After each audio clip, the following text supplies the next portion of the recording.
I've got some questions for you guys, especially when it comes to Sam Allardyce, because his Premier League record is pretty astounding. And I was reading an article on 442 and it was looking at his record, how he's fared in every top flight club. And I wanted to go through it. And then I wanted to ask you guys how you feel about Sam Allardyce, because he's managed a lot of Premier League clubs and he's part of that Mark Hughes, Pulis, Pardew, Hodgson kind of staple of managers that have all managed similar clubs. So if you're a fan of any of these clubs that we're going to talk about here quickly, and let me know what you think about Sam Allardyce, because that was going to lend me to my question at the end of this. This is what happens with me sometimes on the channel, is I read something and then I want to know what you guys think about it. I want to explore it. So that's what we're going to do in this video. If you like these kind of videos, then you can help me a couple of ways. You can hit that like button, do that for me right now. And of course, subscribe to the channel, trying to get to 60k. And we're pretty close now. So it'd be great to get there before 2021. So if you've got a second,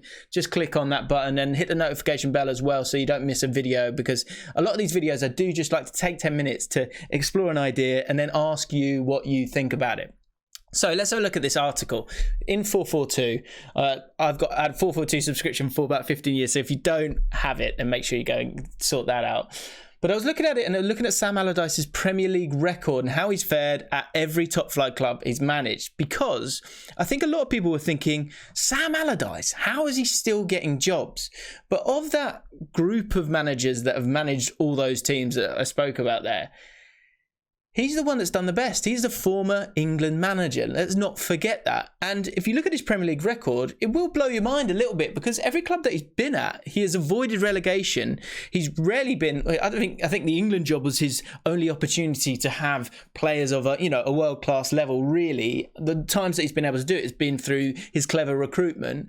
But at the same time, there's just this strange feeling about Sam Allardyce. Some people see him as a bit of a joke. Some people just don't have a good feeling about him. And of course, it's down to the football that he plays. And there's a decision to be made as a football fan or as a football club when you hire someone like Sam Allardyce, because he is now brought in, he's parachuted in to clearly safeguard a football club. West Brom are looking to sell at the moment. And with Slaven Bilic, he said it himself.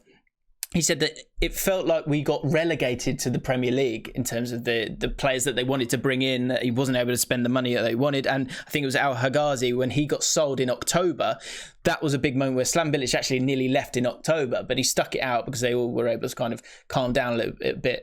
Dowling, who's one of the top guys at West Brom, and Slaven Bilic. But they haven't invested that much money in the playing squad. They kind of stuck with what they had, as well as the loan signings from last season, Pereira, Diangana, who both did brilliantly for them, and he was able to bring those two in. But also he was ahead of the game, really. They went up probably a season before they were expected to, and they played brilliant football as well, which was a big thing that West Brom fans were really frustrated with the likes of Pulis prior to that, right?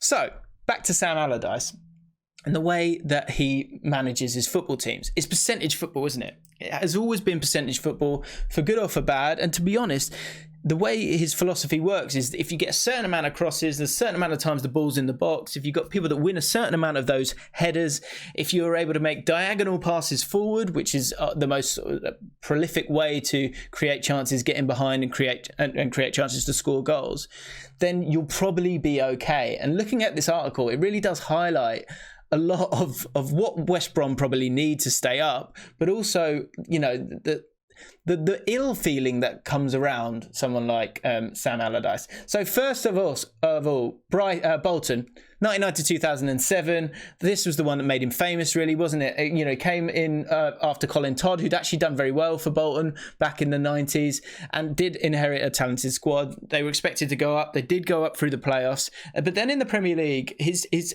ability to find a bargain, accompanied with this direct style, which at the time was, wasn't as frowned upon as it is now.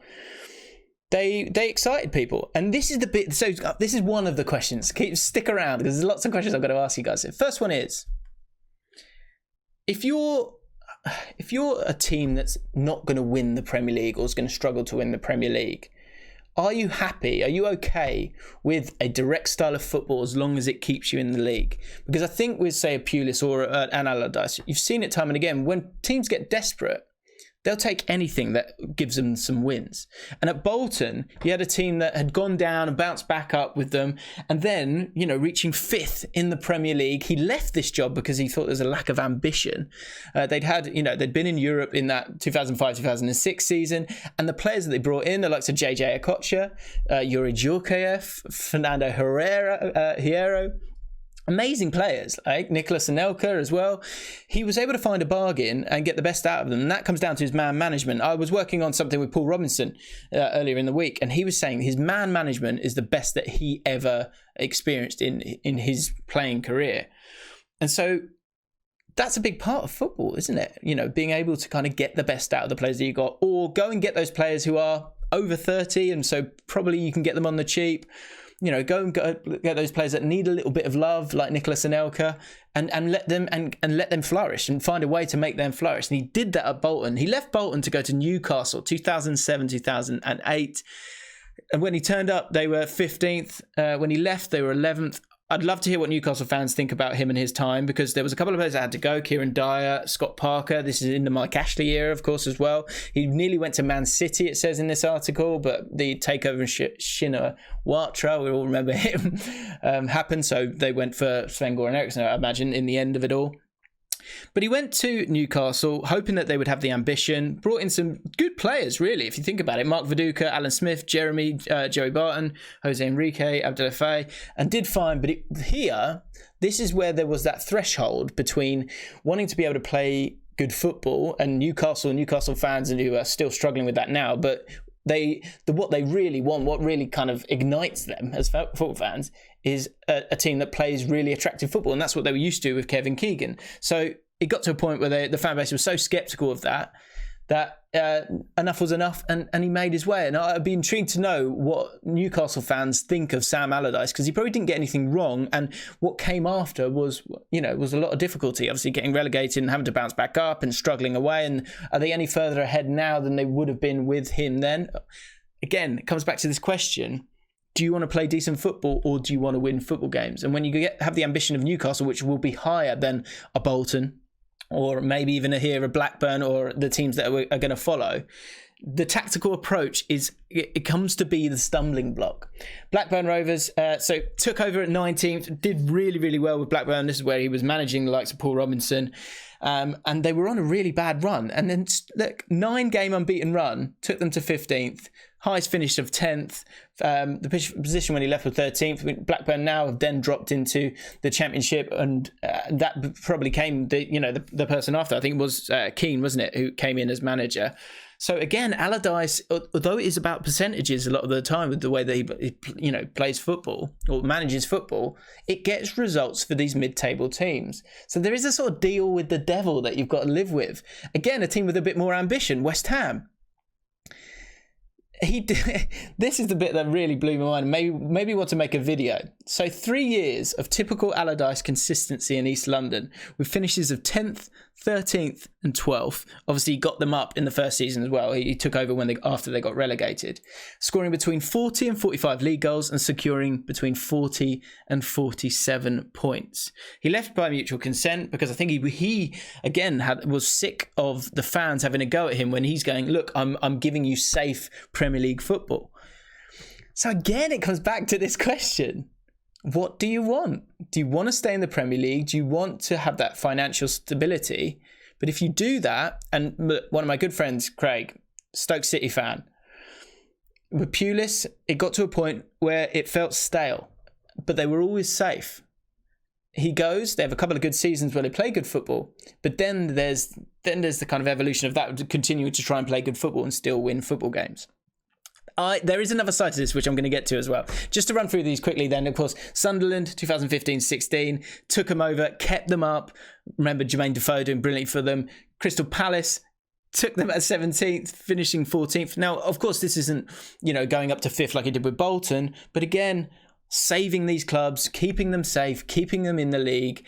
And for fans of Birmingham City, of, Queen's Park Rangers, of basically most teams in the Championship, Sheffield Wednesday, Derby County, would you have taken Sam Allardyce as your manager if it meant 5 years of boring football, but 5 years of staying in the league? time and again. He's done it. Everton was another one. Again, Everton, it was about this sort of imbalance between, okay, right, we're safe now, and finishing 8th. Could he have gone on and done better things with Everton? He obviously got to a point where he'd had enough. So he did come back when he said that he never was going to come back with this one. And again, with here, the team ranked bottom for shots, 19th for shots on target, 16th for passing accuracy, as long balls became a common occurrence. So for a team with the ambition of Everton, again, it wasn't enough for him. So here it is when it comes to West Brom.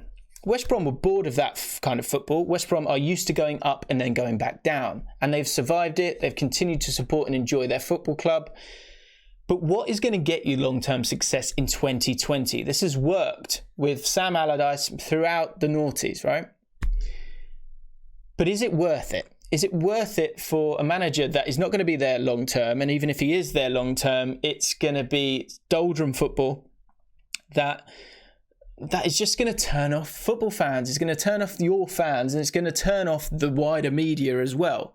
There are teams like Swansea, who I know have gone back down, but spent a good period and worked their way through the leagues and then got themselves into the Premier League by having a very clear philosophy of wanting to play good, entertaining football, being proactive and open with the managers that they bring in, going for people that are exciting young minds instead of a guy that plays boring percentage football. Now, there are two sides to this, and this is where I want to hear from all of you guys and what you think about it. Is it worth it for West Brom right now? What's more important, winning or style of play? A lot of people will go, it's about winning. But is it winning at all costs? Because what's going to happen here is he's not going to manage them forever. Will they be in a situation then where they can go back to this philosophy, or by turning away from it when initially you've gone with a manager who is a good manager but also wants to play great football? You've stepped into something that might not work for this season. You might have to go down and then go back up. But Norwich have done that. Brighton have had a very clear philosophy of being forward-thinking and wanting to go up through the leagues and then have a team that's ready to play Premier League football and compete with other teams by playing good football. It's interesting. And for West Brom, for a team that has owners that are looking to sell their club right now, maybe it is worth it. Because if by some miracle you're able to keep West Brom in the league, it's a much more sellable asset.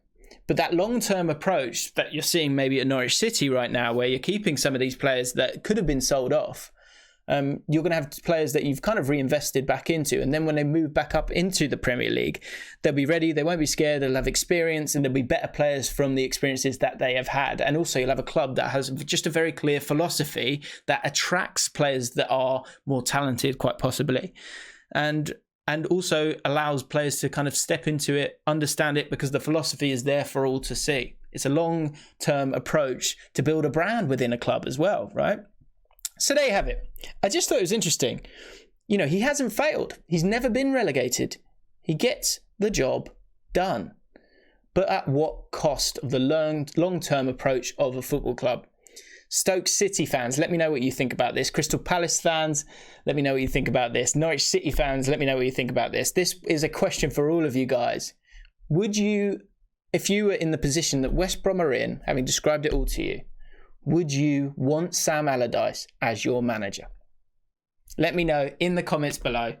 If you've enjoyed this video, then hit that like button. Massively helps, especially a video like this where, of course, it's not about Man United or those other clubs. So do me a favor, hit the like button, hit the subscribe button, get in the comments and we'll have a chat about it. And I'll speak to you guys very, very soon.